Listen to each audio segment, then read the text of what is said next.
Flexibility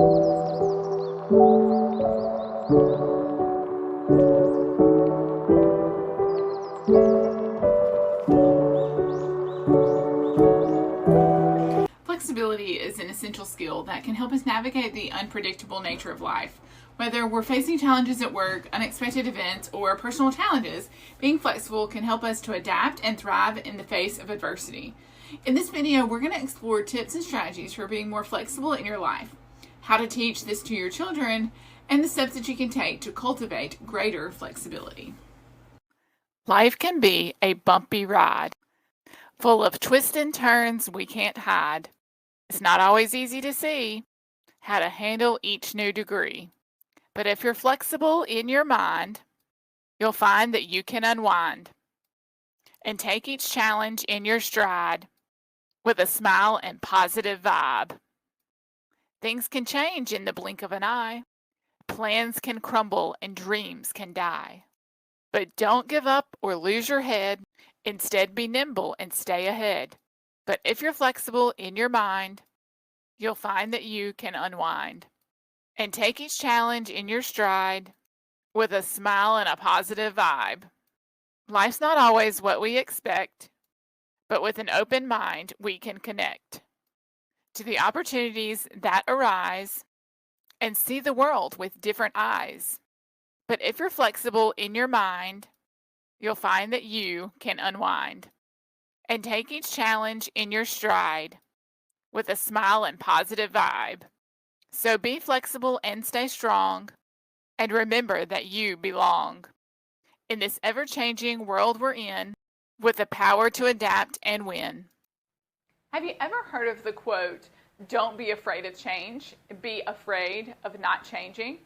It's actually a quote I keep in my office, and if we aren't changing, we aren't growing. If we aren't growing, we can't become the person that we want to be, and our life doesn't fulfill a sense of purpose. And this sometimes means that we need to learn to overcome the fear of change. To overcome your fear of change, you can start by acknowledging it and accepting your feelings. Try to identify the root cause of your fear and challenge any negative beliefs that you have about change. They are oftentimes statements that aren't even true that we keep telling ourselves.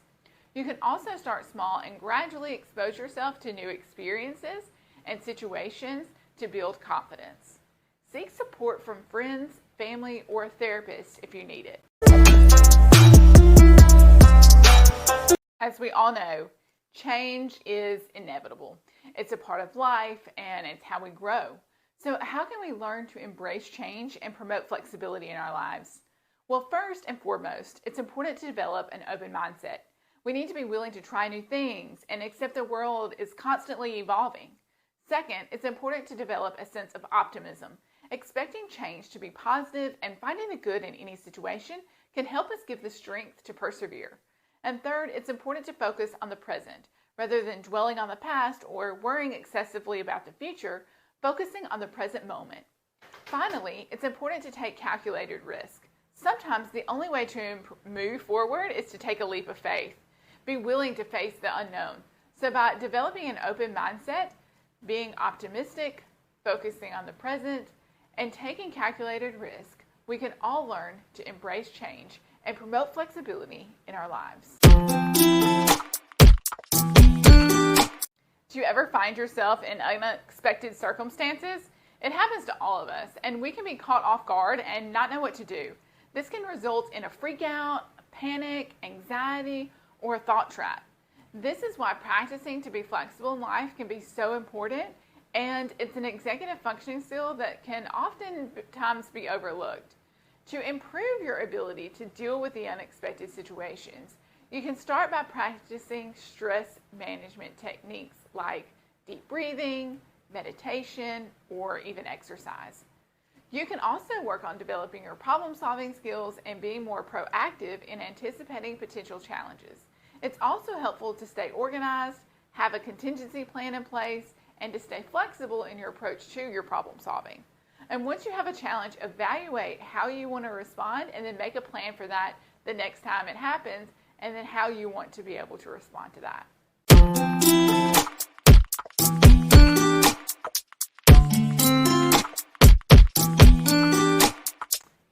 4 practical tips to cultivate your flexibility.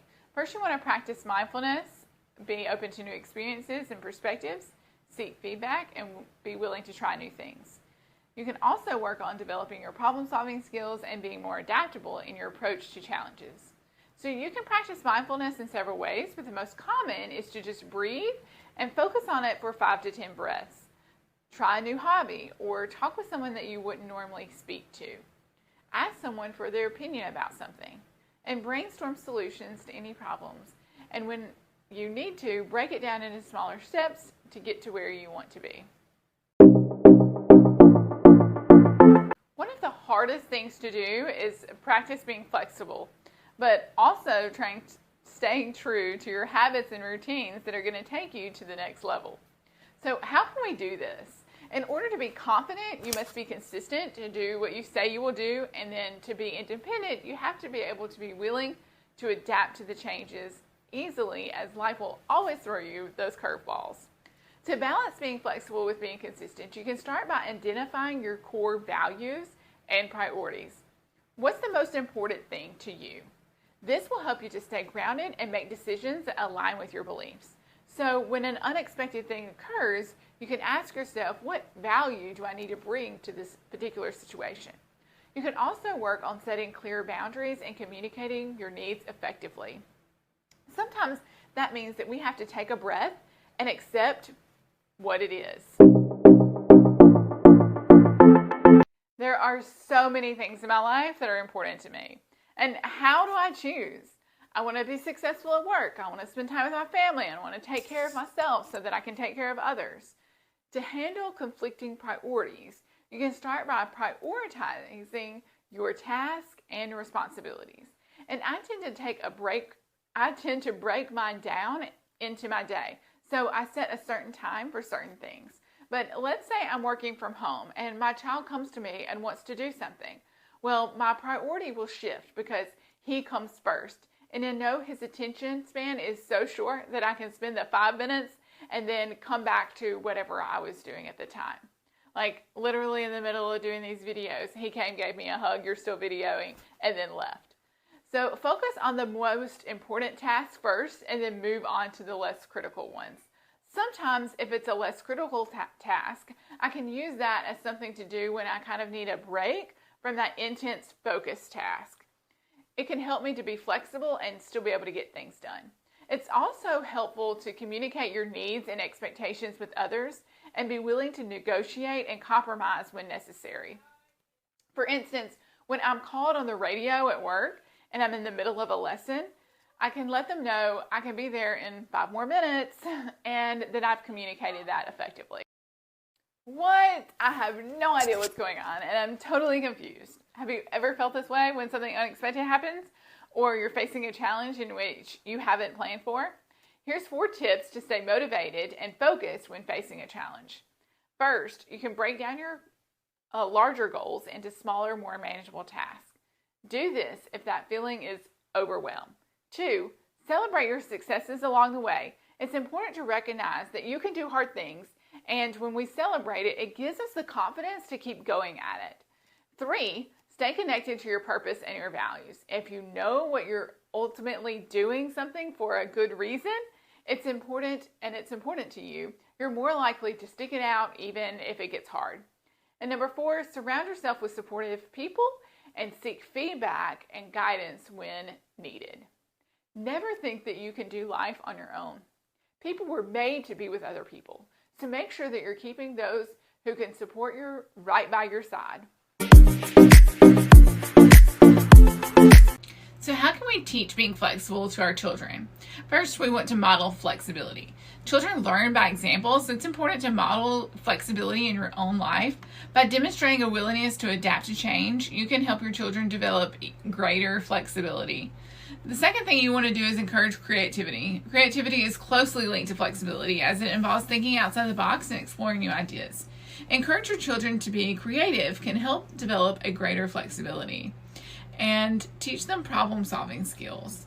Teaching your child problem-solving skills can help them approach challenges with a flexible mindset. Encourage them to brainstorm solutions to problems and to be open to trying new approaches. Don't try to fix it for them. Practice mindfulness. Mindfulness can be a helpful tool for children as well. Encourage them to take a few breaths when they're feeling overwhelmed, or to take a moment and reflect on their thoughts and their feelings when they're struggling. Here are 5 tips to be more flexible. First, you want to embrace the change. Change is an inevitable part of life, and learning to embrace it can help you become more flexible. Rather than resisting the change, try to use it as an opportunity for growth and learning. 2, practice mindfulness. Mindfulness is the practice of being present and fully engaged in the moment. And by practicing mindfulness, you can learn to be more aware of your thoughts, feelings, and actions, which can help you to respond to unexpected situations with greater flexibility. Number 3, develop a growth mindset. A growth mindset is a belief that you can improve your skills and abilities through hard work and dedication. By adopting a growth mindset, you can cultivate a willingness to learn and adapt, which can help you become more flexible. Be open to new experiences. This is number 4. Trying to learn new things can help you become more adaptable and flexible. Whether it's trying a new hobby, exploring a new city, or learning a new skill, being open to new experiences can help you develop greater flexibility. And number 5, practice problem-solving skills. So problem-solving skills is the process of identifying a problem and finding a solution. By practicing these skills, you can learn to approach challenges with a flexible and adaptable mindset. How can we cultivate flexibility in our lives? First, you want to identify your values. When you identify your values, you can help stay grounded and make decisions that align with your beliefs. By staying true to your values, you can maintain a sense of consistency while also remaining flexible. Set clear boundaries. Setting clear boundaries can help you maintain a healthy balance between flexibility and consistency.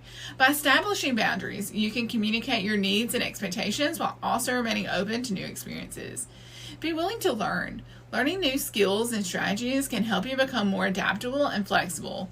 Whether it's taking a course, reading a book, or seeking out feedback, being willing to learn can help you develop greater flexibility. And practice self-reflection. Self-reflection is the process of examining your thoughts, feelings, and behaviors. By practicing self-reflection, you can identify areas where you may be resistant to change or lacking in flexibility, and take steps to address these particular areas. In conclusion, flexibility is an essential skill that can help us navigate the unpredictable nature of life. By embracing change, practicing mindfulness, developing a growth mindset, and being open to new experiences, we can cultivate greater flexibility. Teaching these skills to our children can also help them develop the resilience and adaptability that they need to thrive in today's world.